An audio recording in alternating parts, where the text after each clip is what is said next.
কেন একটা পাগলের পিছনে তুমি পরিশ্রম করতে এতে তোমার কি লাভ? লোকসান আমি খতিয়ে দেখিনি, আমি যাই, আমার অনেক যাবো বললে কি যাওয়া যায়? তোমাকে আমি আগেও বলেছি, এখনো বলছি, তোমাকে আমি ভীষণ ভীষণ ভালোবাসি। এইসব কথা শোনা মহাপাপ। দেখো দেখো না, দেখো আমার গায়ে ভীষণ উত্তপ্ত। শুধু তোমাকে পাওয়ার জন্য মামাকে দিয়ে বাড়িতে আনিয়েছিলাম। তবে আমি তোমাকে সব দেবো। পৃথিবীর সমস্ত ঐশ্বর্য আমার পায়ের তলায় ফেলে দিলেও তো আমি দু পায়ে মারিয়ে চলে যাবো। আপনার এই কুপ্রস্তাবে আমি কখনোই রাজি হব না। রাজি তোমাকে হতেই হবে। শোনো, তুমি কিন্তু আজ থেকে আমার কাছে বন্দী। তাই আমি যে কথাগুলো বলবো সেই কথাগুলো তোমাকে মন দিয়ে শুনতে হবে। তা না হলে তোমার এই সুন্দর মুখে মাখিয়ে দেবো আমি কলে। আপনার ব্যবহারই বলে দিচ্ছে আপনি মানুষটা জানেন। তাই তো তোমার বাগানে আজ আমি মালিক। আমাকে যেতে দিন, নইলে আমি কিন্তু চিৎকার করবো। ওই মেয়েদের একটা বদ অভ্যাস, কিছু করতে গেলে শুধু চিৎকার করবে, বাঁচাও বাঁচাও। শোনো, কালীঘাটে সবাই পূজা দিতে গেছে, এসো এই সময় একটু প্রশিক্ষণ। আপনি মানুষ? তাই তো তোমার চিৎকারে কেউ ছড়া দেবে না। আপনি আমাকে ছেড়ে দিন, আপনি আমার এত বড় সর্বনাশ করবেন না, আপনি আমাকে যেতে দিন। আমার নাম প্যাংলা কাটি, শরীরটা যাই হোক মনটা কিন্তু খাঁটি। তাই খাঁটি মাথায় ঠান্ডা ফেলে আমি কাজ করবো।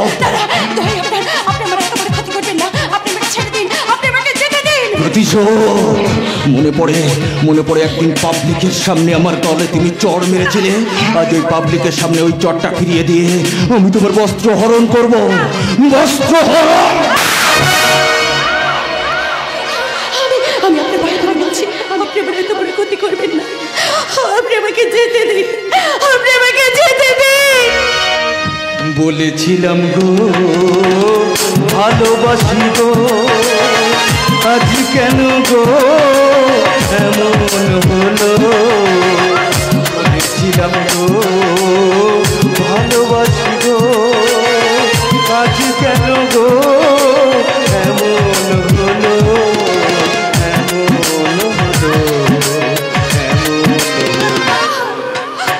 বলবো না গো আর তুমি।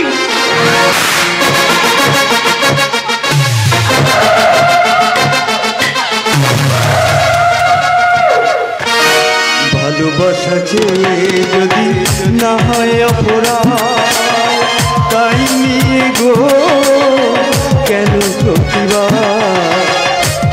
ভালোবাসা চেয়ে যদি না হয় অপরাধ, তাই নিয়ে গো কেন প্রতিবাদ? কেন প্রতিবাদ? কেন প্রতিবাদ? বলবো না গো আর কোনদিন ভালোবাসা তুমি। ঘুম থেকে উঠে পড়েছে, তাড়াতাড়ি চলে আসুন। একই দেবু বাড়িতে আছে? বেশ, আজ তোমাকে আমি ছেড়েই দিলাম। তবে একটা কথা মনে রেখো, এই বাঘের দৃষ্টি যখন একবার তোমার দিকে পড়েছে, তখন নরম মাংস না খেয়ে আমি ছাড়ব না। নরম মাংস।